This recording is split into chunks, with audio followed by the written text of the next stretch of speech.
Episódio oferecido pelo Professor Ruba, especialista em preparação para a cidadania húngara, aulas de húngaro e traduções de certidões brasileiras. Contato pelo e-mail profrubabr@gmail.com.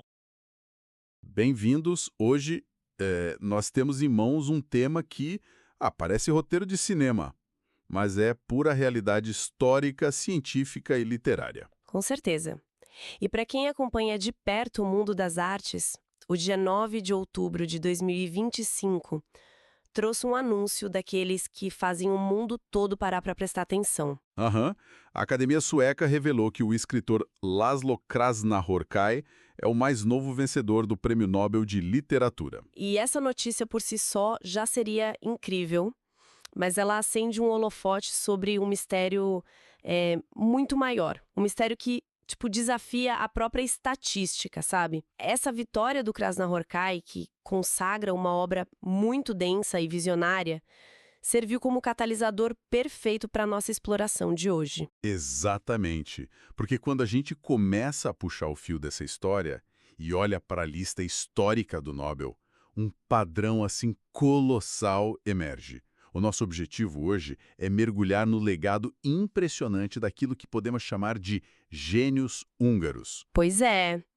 Como é possível que uma nação relativamente pequena, encravada ali no centro da Europa, tenha produzido uma quantidade tão vasta de mentes brilhantes? Estamos falando de pessoas que literalmente reescreveram as regras da física, da medicina, Da economia, da literatura.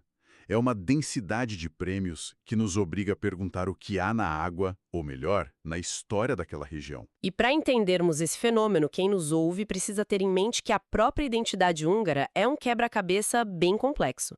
A história dessa região é marcada por mudanças drásticas e muitas vezes violentas de fronteiras. Verdade, a gente tem que pensar na grandiosidade do Império Austro-Húngaro primeiro. Sim, e logo depois no Tratado de Trianon, após a Primeira Guerra Mundial, que reconfigurou completamente o mapa em 1920, encolhendo o território do país. E além dessas mudanças nas linhas do mapa, houve ondas massivas de emigração motivadas por guerras, perseguições antissemitas e regimes totalitários. O que acaba criando um cenário onde ser húngaro nem sempre significa viver na Hungria, né? Precisamente. É por isso que, ao longo desta análise, veremos que esses laureados se dividem naturalmente em 3 grandes ondas históricas. Temos aqueles que nasceram e conseguiram construir sua obra dentro do país. Exato. Temos também a enorme onda de cérebros que foram forçados a fugir e acabaram florescendo no exterior. E, finalmente, temos a diáspora profunda. Pessoas que nasceram em outros países, mas que carregam a herança, o DNA e a complexidade dessa raiz húngara através de suas famílias. É uma dinâmica fascinante. Vamos começar olhando para os heróis da casa, digamos assim, e a literatura é a porta de entrada perfeita para isso. Mencionamos o Laszlo Krasznahorkai e o ganhador de 2025. O que a academia destacou na obra dele é de uma profundidade ímpar. Eles premiaram uma literatura que, no meio de um terror quase apocalíptico, reafirma o poder de resistência da arte. E ele viajou o mundo todo, morou na Mongólia, nos Estados Unidos, mas a essência criativa dele está fincada nas planícies húngaras. Quem já leu romances dele como Satan Tango sabe bem do que a academia está falando. A escrita dele é famosa por frases longas, labirínticas, que quase deixam o leitor sem fôlego, traduzindo o peso do tempo e da desesperança. Ele captura uma perspectiva histórica muito própria. Sim, uma melancolia psicológica que é marca registrada de uma região que viu impérios ruírem. E o fato dele ser apenas o segundo escritor húngaro a vencer nos leva diretamente ao primeiro, o que nos obriga a olhar para as cicatrizes mais profundas do século XX. Certo. Vamos desvendar isso. Quando falamos desse primeiro ganhador do Nobel de Literatura, estamos falando de Imre Kertész, laureado em 2002. A vivência dele é avassaladora. Em 1944, com 14 anos de idade, Kertész foi deportado para Auschwitz e depois para Buchenwald. Ele sobreviveu ao inferno na Terra, voltou a Budapeste e transformou essa experiência em algo singular. A academia descreveu a obra dele como a defesa da frágil experiência do indivíduo contra a arbitrária barbárie da história. E a palavra arbitrária aí é fundamental. O livro mais aclamado dele, Sor Stalanzage, que foi traduzido como Sem Destino, não é uma jornada clássica de heróis superando obstáculos. A genialidade dolorosa de Kertész foi retratar o campo de concentração através dos olhos de uma adolescente que tenta encontrar uma lógica cotidiana no absurdo. Não há grande epifania, apenas a engrenagem fria e burocrática da barbárie. Kertész mostra que o trauma não purifica, ele destrói. É uma visão muito corajosa. E o mais irônico, ou talvez trágico, é que a relação dele com a própria Hungria foi cheia de atritos.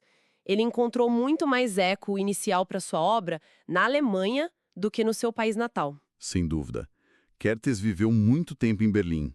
Foi lá que ele encontrou o ambiente editorial e crítico necessário para sustentar seu trabalho monumental. Ele próprio chegou a declarar que possivelmente nunca teria retornado de forma definitiva a Budapeste se não fosse pelo agravamento severo da sua doença de Parkinson.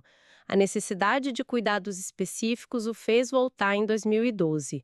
É uma relação quase paradoxal com a terra natal. Essa intensidade, essa capacidade de extrair algo grandioso do caos, não se restringe à literatura. Quando olhamos para as ciências desenvolvidas em solo húngaro no início do século XX, esbarramos em uma figura lendária, o Albert St. George, vencedor do Nobel de Medicina em 1937. Ele é reverenciado por isolar a vitamina C. E detalhe, ele conseguiu isso extraindo a substância da páprica, um dos grandes símbolos da cultura húngara. É um detalhe sensacional, mas o prêmio dele não foi apenas pela vitamina C. Ele mapeou a catálise do ácido fumárico. Para quem não é da área química, a gente pode pensar nisso como a descoberta de peças cruciais do motor celular. Ele ajudou a entender como as nossas células respiram e como os músculos conseguem energia para se contrair. Foi um salto gigantesco para a biologia moderna. Mas a história dele não se resume a tubos de ensaio. St. George foi um homem de ação num nível quase cinematográfico. Durante a Segunda Guerra Mundial, ele participou ativamente da resistência húngara contra os nazistas. Chegou a fazer missões secretas em Istambul para tentar negociar a paz com os aliados, e depois da guerra, ele tentou reconstruir o país, entrando para a política e liderando a Academia de Ciências. Só que a instabilidade política da região cobrou seu preço novamente. A partir de 1947, com a consolidação do regime comunista, o ambiente tornou-se asfixiante e perigoso para intelectuais independentes. A permanência dele tornou-se insustentável. St. George foi forçado a deixar tudo para trás e emigrar para os Estados Unidos, onde fundou um instituto de pesquisa muscular em Massachusetts. E esse movimento do St. George ilustra perfeitamente a segunda grande onda da nossa análise: o êxodo e o florescimento científico no exterior. A realidade nua e crua é que a história húngara empurrou suas mentes mais brilhantes para fora de suas fronteiras. E essa fuga de cérebros motivada pela sobrevivência acabou rendendo frutos que mudaram a humanidade. Não precisamos ir muito longe no tempo, basta olhar para o incrível ano de 2023. Com certeza, o ano de 2023 foi um marco incontestável. Tivemos 2 cientistas nascidos na Hungria que construíram carreiras formidáveis lá fora e foram coroados com o Nobel, começando por Katalin Karikó, na medicina. O trabalho dela foi a pedra fundamental das vacinas de mRNA, que foram vitais durante a pandemia de Covid-19. Ela deixou a Hungria em 1985, acompanhada do marido e da filha pequena, indo para os Estados Unidos, e a trajetória dela é a definição máxima de resiliência. Foi uma verdadeira batalha institucional. A ideia de usar RNA mensageiro modificado como uma terapia era vista com enorme ceticismo. O problema era que o nosso sistema imunológico atacava o RNA sintético, causando inflamações perigosas. E por acreditar que poderia resolver isso, Karikó enfrentou décadas de rejeição. Ela perdeu financiamentos, foi rebaixada de cargo na Universidade da Pensilvânia e viu inúmeros colegas desistirem. Mas ela continuou batendo na mesma tecla. E ainda bem que continuou. Ela e seu colaborador Drew Weissman descobriram como modificar um dos blocos de construção do RNA, o nucleosídeo, fazendo com que o corpo não o reconhecesse como um invasor. Em termos práticos, eles criaram um manual de instruções molecular furtivo. Ele entra na célula sem disparar alarmes e ensina o corpo a combater vírus específicos. A persistência dela salvou incontáveis vidas. No mesmo ano, 2023, vimos Ferenc Krauss ganhar o Nobel de Física. Ele estudou engenharia elétrica e física em Budapeste, mas sua carreira decolou na Áustria e na Alemanha. O campo de estudo dele é a atofísica. E aqui precisamos de uma pausa para entender a escala absurda disso. Um atossegundo é uma fração de tempo tão incompreensivelmente curta que em um único segundo regular existem tantos atossegundos quanto o número de segundos que se passaram desde a origem do universo. É uma escala que desafia a intuição. E o que Krauss e sua equipe fizeram foi criar pulsos de laser tão curtos que funcionam como o obturador de uma câmera ultra rápida. Antes disso, nós sabíamos onde os elétrons estavam nas reações químicas, mas eles se moviam tão rápido que pareciam um borrão. Com os flechas e atossegundos de Krauss, a humanidade conseguiu, pela primeira vez, congelar o movimento dos elétrons. O que abre portas inimagináveis para a eletrônica, para o diagnóstico médico e para entendermos o comportamento da matéria no nível mais fundamental possível. O que é fascinante aqui é como essa manipulação da luz e do tempo parece ser uma assinatura dos cientistas dessa região. Isso nos leva a Dennis Gabor, ganhador do Nobel de Física em 1971. Foi ele que inventou o método da holografia, a base para os hologramas que conhecemos hoje. Sim, ele elaborou o conceito em 1947, enquanto tentava melhorar a resolução de microscópios eletrônicos na Inglaterra, para onde havia emigrado fugindo do avanço nazista. Mas a genialidade da ideia dele tinha um problema prático gigantesco. Ele criou a matemática e o conceito do holograma, mas a tecnologia da época não conseguia acompanhar a mente dele. Para criar um holograma visual de verdade, ele precisava de uma fonte de luz perfeitamente coerente, algo que simplesmente não existia no mundo em 1947. Então a ideia de Gabor ficou na gaveta teórica por mais de uma década. Foi só em 1964, após a invenção do laser, que o primeiro holograma visual tridimensional pôde ser concretizado. Gabor é o exemplo perfeito de uma mente húngara no exílio projetando o futuro e tendo que sentar e esperar o resto do mundo inventar as ferramentas necessárias para alcançá-lo. Aqui é onde a coisa fica realmente interessante, porque a fuga desses cientistas não era apenas uma busca por melhores laboratórios, era uma questão de vida ou morte. E poucas histórias ilustram isso de maneira tão visceral quanto a de Avram Hershko, ou Hershko Ferenc, que venceu o Nobel de Química em 2004. A vida dele foi ditada por frações de acaso que mudaram o destino da medicina. A história de Hershko é impressionante. Ele nasceu numa família judaica no interior da Hungria. Durante a Segunda Guerra, quando a aniquilação das comunidades judaicas húngaras começou, ele, o irmão e a mãe foram levados para um gueto e colocados em um trem. A imensa maioria desses trens tinha um destino único e letal, Auschwitz. Mas, devido a uma alteração logística fortuita e inexplicável, o trem específico em que a família dele estava foi desviado para a Áustria. Ele foi direto para um campo de trabalhos forçados. Um simples desvio de rota ferroviária salvou a vida deles. Após a guerra, eles conseguiram se reunir com o pai, que também havia sobrevivido, e emigraram para Israel na virada para a década de 50. Lá ele se formou em medicina e bioquímica e anos depois fez uma descoberta revolucionária sobre como as nossas células lidam com o próprio lixo interno, o sistema da ubiquitina. É uma descoberta muito elegante e vital. O corpo produz proteínas o tempo todo, mas algumas saem com defeito ou ficam velhas. Se elas se acumularem, a célula morre. Hershko e seus colegas descobriram que a célula marca essas proteínas defeituosas com uma molécula chamada ubiquitina, que muitos cientistas chamam de o beijo da morte. Uma vez etiquetada, a proteína é levada para ser triturada e reciclada. Entender esse sistema de limpeza das células foi a chave para desenvolvermos tratamentos modernos contra certos tipos de câncer e para compreendermos doenças neurodegenerativas como o Alzheimer. É de uma poesia científica profunda. Uma vida que foi salva da destruição pela alteração de uma rota de trem, acabou decifrando como as nossas próprias células se salvam da destruição interna através da reciclagem. E dentro dessa geração que sobreviveu e emigrou, o impacto foi tão grande que ajudou a encerrar a própria Guerra Mundial. Não podemos deixar de citar Geno Wigner, laureado com o Nobel de Física em 1963. Wigner faz parte de um grupo mítico da ciência, às vezes chamado de os marcianos. Uma geração incrivelmente genial de cientistas de origem judaico-húngara que frequentaram as mesmas escolas em Budapeste e acabaram nos Estados Unidos. Wigner teve um papel central no projeto Manhattan. Ele desenhou os reatores nucleares que convertiam o urânio em plutônio em escala industrial.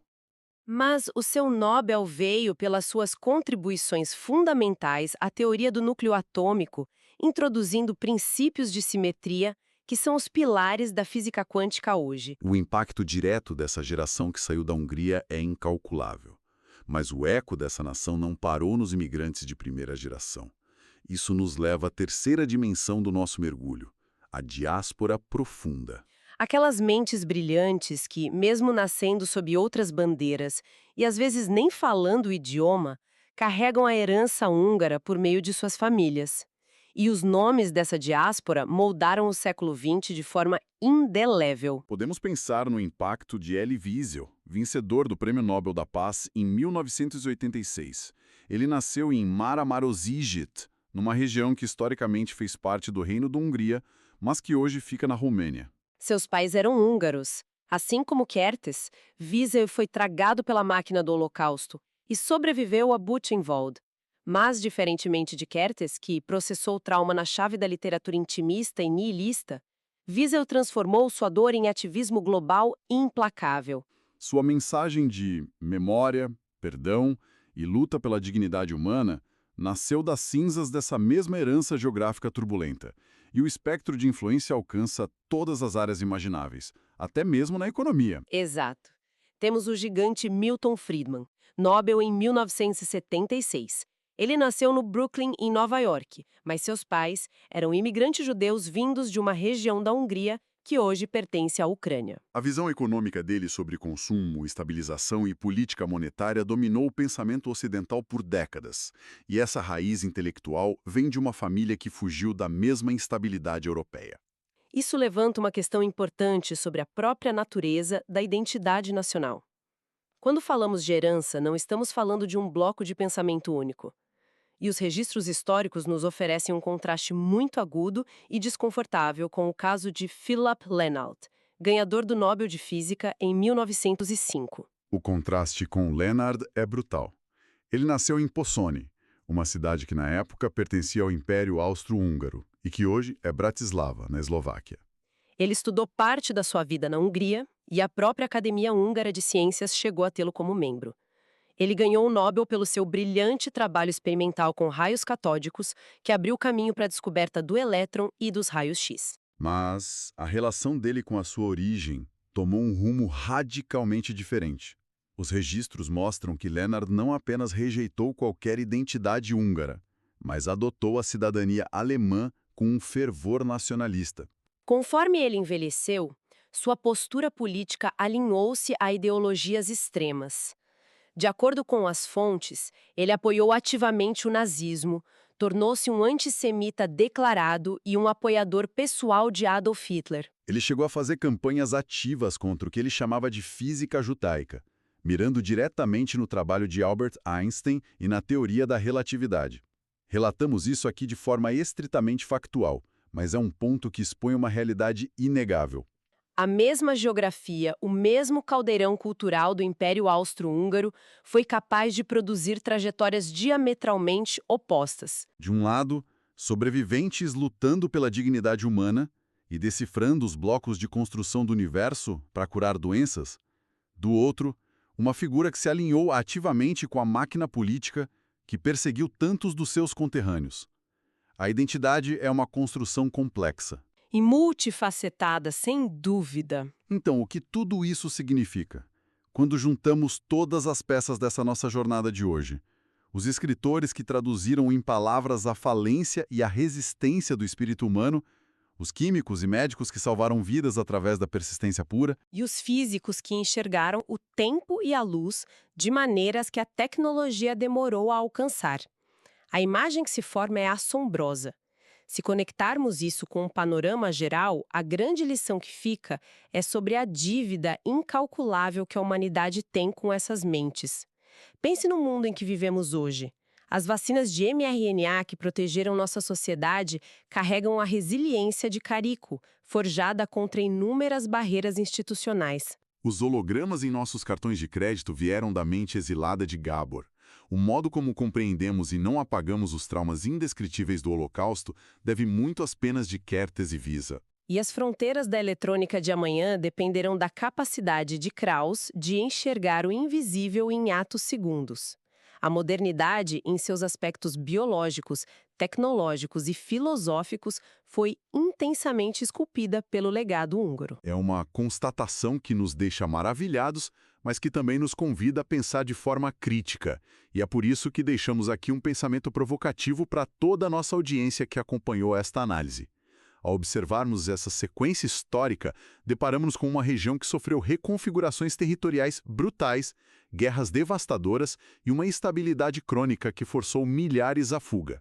Um cenário de extrema pressão, de fato. A reflexão que fica é a seguinte: será que a extrema diversidade, a fricção contínua e a necessidade absoluta de adaptação são, ironicamente, os maiores combustíveis para forjar o salto da inovação humana? Qual é o preço real e qual é o tipo de ambiente necessário para produzir mentes capazes de mudar permanentemente o curso da nossa civilização? Tchau, gente. Até a próxima área.